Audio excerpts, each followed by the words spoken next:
Hello and welcome. My name is Jasmine Butler and I'm an interactive consultant. I've worked with major brands in order to help them with their web, mobile, and social app experiences. And this is Living Digital, where we talk about apps, marketing, technology, and innovation. Darth Vader, Geordie LaForge, and Tony Stark.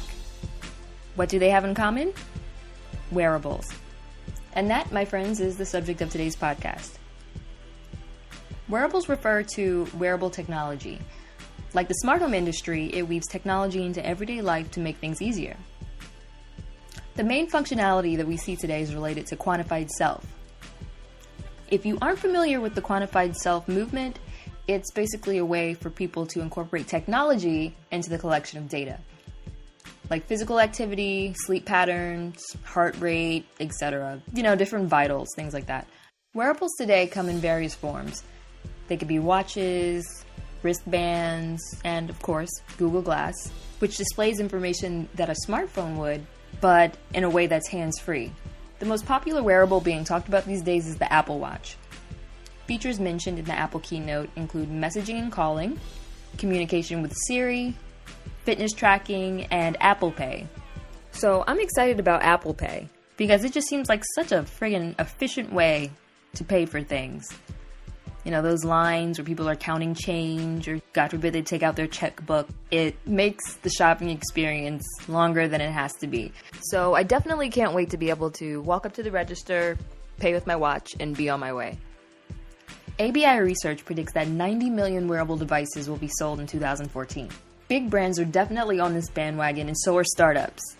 And you can probably find all kinds of cool gadgets in general on sites like Kickstarter, of course, and then there's Grand Street, which has some cool stuff on there too.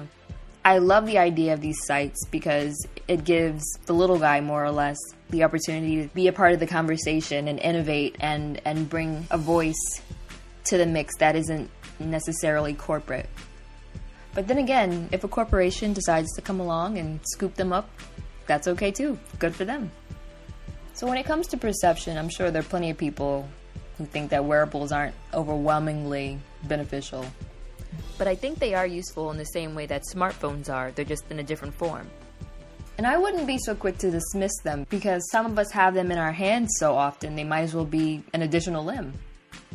The beginning of this industry may seem clunky at times, but the technology that springs from wearables will most likely be one of the keys to helping us live longer as a species. And there are so many directions they can go. Can you imagine, a toe ring that automatically dispenses insulin when your body's having an allergic reaction or something? Or earrings for your kids that give them a daily dose of vitamin C, Something that we already need, but it would be great to have an easier way to do it. To me, marrying science and technology like this just makes it easier for us and gives us more support in this self-care marathon that we call life. As always, I hope this information has been helpful, and thanks for listening. Living Digital is produced by Sebastian Merrick Productions. Theme music by Derek Carter.